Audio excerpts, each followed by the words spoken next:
better you know yourself, I think the easier it is to kind of manage yourself and your expectations and answer questions through the entirety of the interview process. That can never be understated. Just understand, hey, what are your strengths? What are your weaknesses? What are the things you struggle with? And just have real honest conversations with yourself about those things and just being very, very comfortable with those things. Welcome to Build Your Culture Brand with Dr. Jay Rains. As leaders, you have the ability to design and lead culture intentionally. Hear from culture leaders who are moving from a values list to values lived. Hey leaders, welcome back to the Build Your Culture Brand podcast. I have with me today owner-operator Israel Allmand, and great to have you on the show, Israel. Jay, thanks for having me. Appreciate it. So excited to have our listeners get to know you a little bit better, and we'll dive into your story here in just a little bit. I know when we talked earlier, just some of the background things, from you. You started with Chick-fil-A in December 2009, and it was just kind of a part-time college job, but over time really fell in love with the brand and began pursuing this opportunity. You were working with Bob Kyle in Winter Springs, Florida, and we're going to hear a little bit more about him later. And then you also went through the leadership development program with Chick-fil-A, the 2-year training that kind of sent you around the country.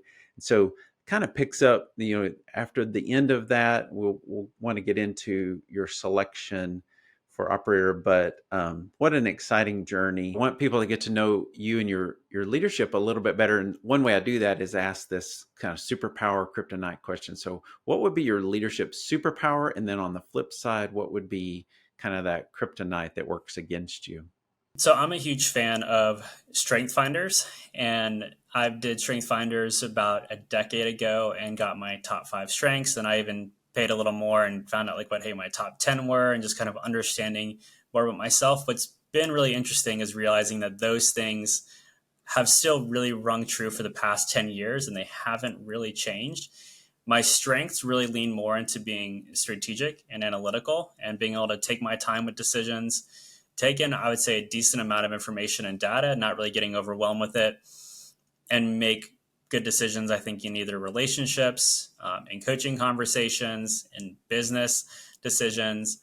I feel like that's been a skill that's served me really well over time. My kryptonite leans into kind of that same thing of just I like to take in information. I like the data. I like to know what's going on. And so I don't necessarily enjoy having to make quick, snappy decisions if I've never made them before.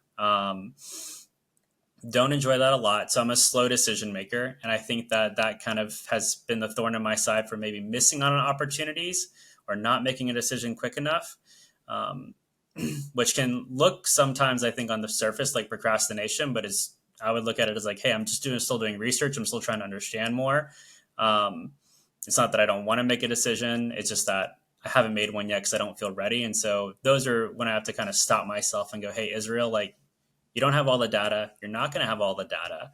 And it's time to probably just make a decision the best you can and, live and learn through the consequences of whatever that is, positive or negative.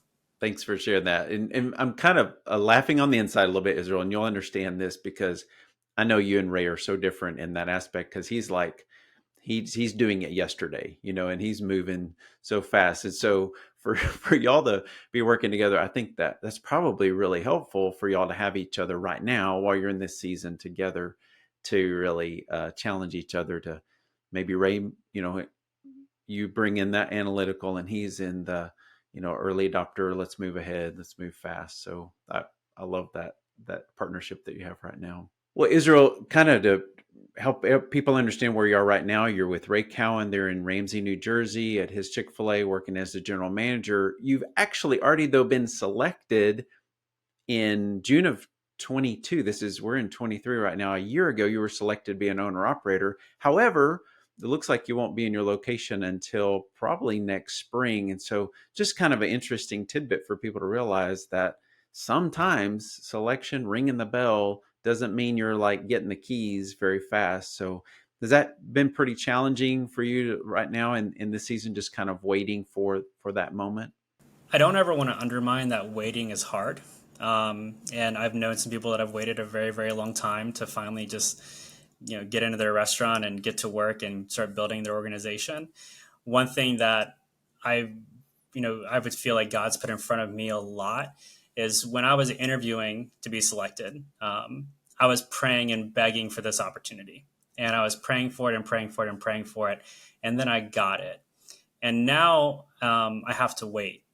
And so I think that where I get to kind of challenge myself as a leader going through this development process, even though it may not seem like a development process, is this is what you asked for. This is what you begged for. And now you have it.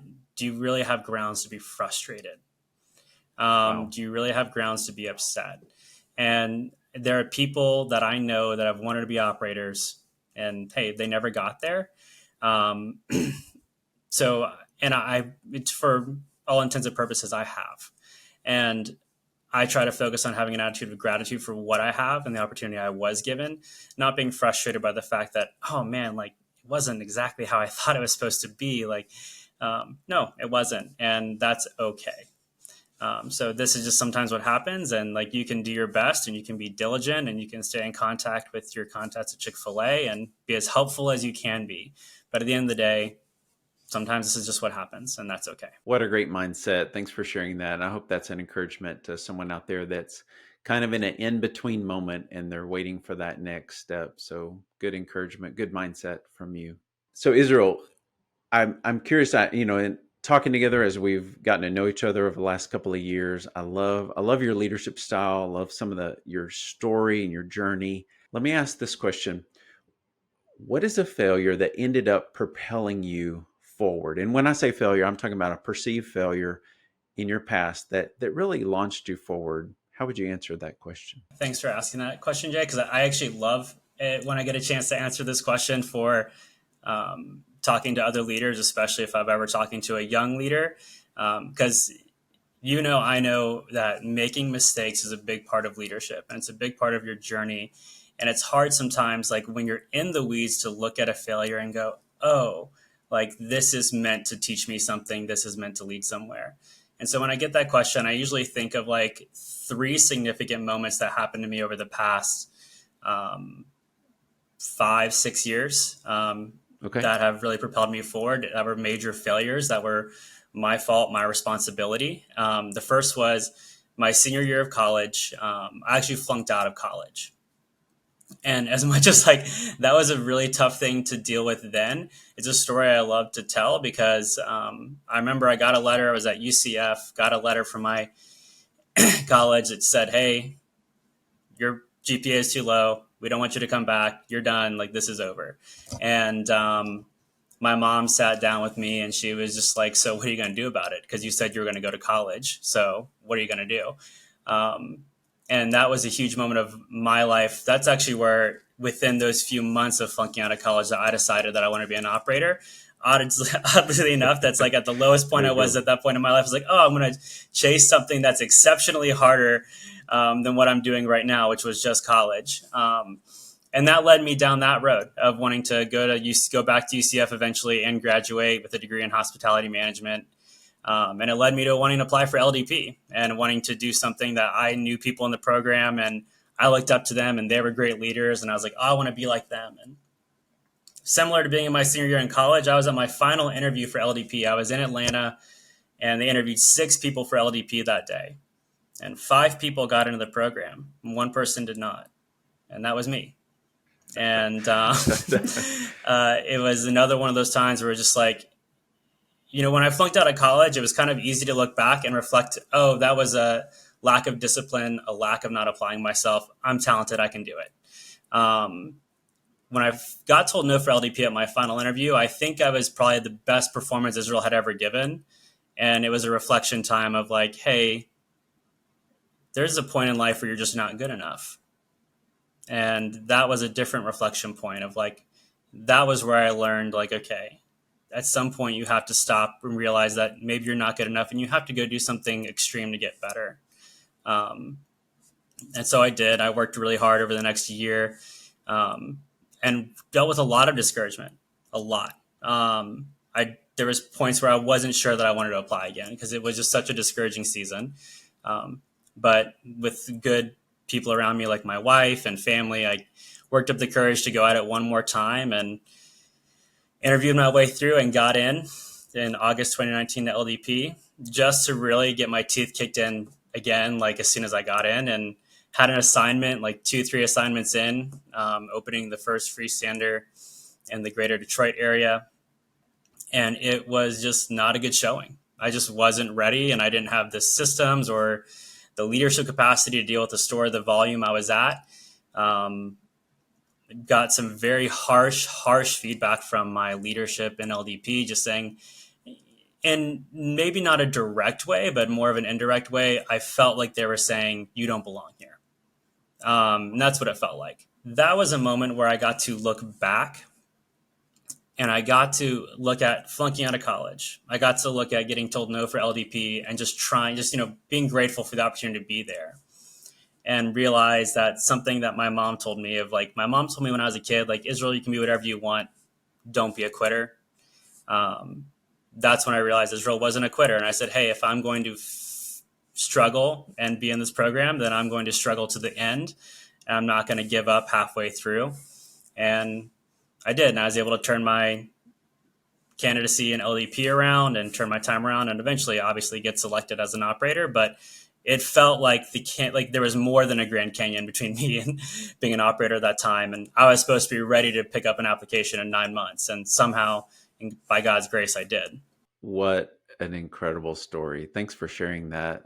Thanks for the transparency and just opening up about that. I would imagine there are probably people listening to this right now that have had failures, and maybe they're thinking, oh, that's it for me. I'm done. I'm out. And so I love the fact that, it's like, I'm not a quitter. I don't give up. I'm the guy that sticks in here and makes it to the end. And if that's the kind of person you want, then that's who I am. So great for you. Another thing, though, I heard in your story, and just kind of want to pull this out. You alluded to it.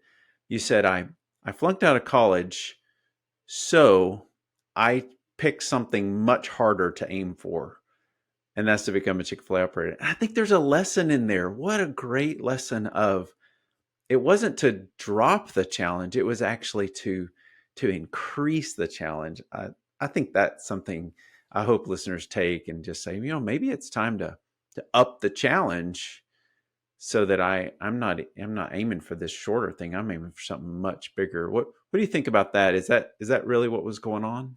I don't think that I was conscious, or had enough, maybe a personal emotional intelligence to know that was going on, or that I was signing myself up for something way, way more difficult.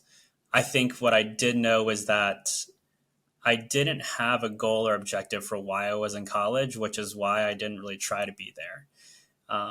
And then my operator, Bob, who's been a consistent leader in my life. And I look at Bob kind of like maybe like an uncle, or just like a family member that's a great mentor as well. And he just always inspired me to his story is incredible in and of itself. It was just how hard it was for him to get to his goals. And he faced a lot of no's. And so his story was really that inspiration point of like, hey, if you want this, you need to go get a degree, because that's like, he's like, I don't know really any operators without degrees. He's like, can you do it? Sure. But I don't really know any. So you should just go ahead and go do it. And that was just like a stepping stone. I didn't realize like there's a small stepping stone, but to get to the next spot. So that was more of my thought process on it at the time, was like, okay, well, you want to do this, you need a degree. Amazing. Great story. And in fact, you used that story in your final interview in one of your final interviews, as you were selected as a owner operator, and you knew that they were going to see that track record. How did you use that as part of your story as you were interviewing for this last big accomplishment? What I wanted to convey was who I was in kind of every story that I told. And I am not someone who tends to get things right on the first try.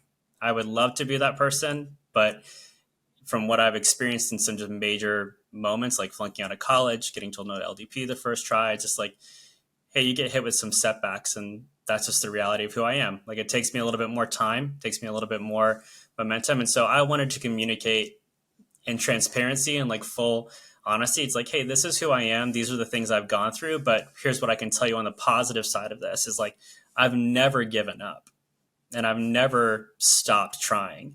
So what I can promise you is not that like I'll be this picturesque operator who has 14 years of Chick-fil-A experience to just be all put together, but someone who has done their best to make the best decisions that they can, and someone who won't give up if you face me with some adversity. Um, so that's what I hope to promise them, and that's what I feel like they heard in those interviews.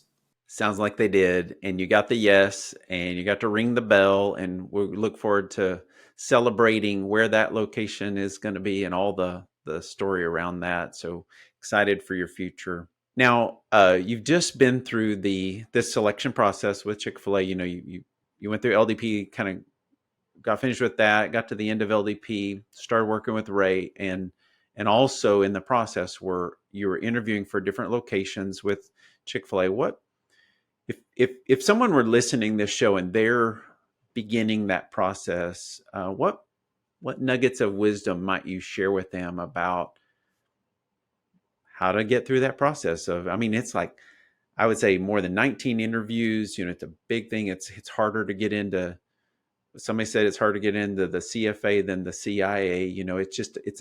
There's a small group of people that make it through. What nuggets of wisdom might you share with them? I think whether you're an external or internal candidate, someone wanting to grow within Chick-fil-A, or you're on the outside of Chick-fil-A looking in and trying to get into their franchising pipeline, you need to have an operator in your corner that believes in you, understands you for who you are, and wants to be an advocate for you, and a mentor for you personally. I think that those things are always just going to be really, really important. The operator experience is something that's so unique that you need an operator to speak into you about those things. So regardless of where you are, that is a very, very vital necessity. This probably is something most people have heard a lot, but I just something that you have to emphasize over and over again is you need to know yourself really, really well. The better you know yourself, I think the easier it is to kind of manage yourself and your expectations and answer questions through the entirety of the interview process. And so that can never be understated. You need to just understand, hey, what are your strengths? What are your weaknesses? What are the things you struggle with? And just have real honest conversations with yourself about those things, and just being very, very comfortable with those things, I think is really important. And then again, it just can't be understated, but gets said a lot, is just the grit to endure through a very, very long process with little to no feedback at all. And it's just one of those things. And that's where I think knowing yourself is just really, really important, because you should be able to get to the end of every touch point, conversation, interview, and just kind of be able to go, yeah, I know I did these things well, and I know I could do these things better, or you don't, because no one's going to tell you. And so that I think is just really something you have to be very, very okay with. And it just takes a bit of guts or a bit of courage within yourself to kind of manage those expectations for a few years at a time. Because the Chick-fil-A culture that you're more familiar with, before you went through this process, is a very feedback oriented culture. And then you get into this process of a candidate process, and all of a sudden feedback shuts down. And so you've got to operate in a very different way. So I appreciate you pointing that out. Israel, what do you feel like are some of the key things Chick-fil-A is looking for when they're interviewing and looking for a candidate for a location? One thing people talk a lot about, and that's still true, I don't know that I always use these words to describe it, is Chick-fil-A talks a lot about this idea of the entrepreneurial spirit. But sometimes within Chick-fil-A, when you grow up in the Chick-fil-A world, it's kind of hard to understand like what that is and what that looks like for you. And what I really feel like when I hear that is someone who is willing to accept and take risks. That's what I feel like I hear a lot when I hear entrepreneurial spirit, is like, hey, how risk adverse are you versus not? And are you willing to take, risks, and maybe not always, like, you may not have a business to take the exact risks with, but you have your decisions that you make in your own life to take risks with.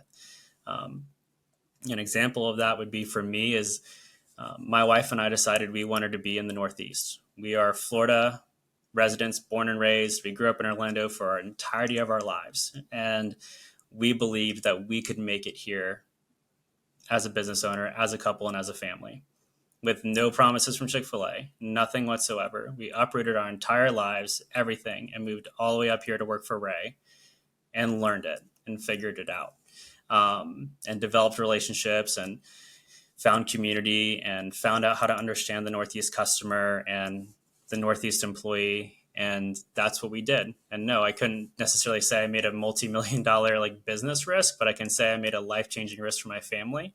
And so when I look at things like that, it's like, hey, you have ways you can take risks to further yourself and develop yourself. That's what I look at with the entrepreneurial spirit. That's a big one. That's one that I just hear get talked about a lot. And I think people just kind of miss the mark sometimes on that of like, hey, it's not about playing with your operator's money. It's about how are you taking risks for yourself. Great answer. Thank you. That's really good. So a lot of people do misunderstand the entrepreneurial spirit.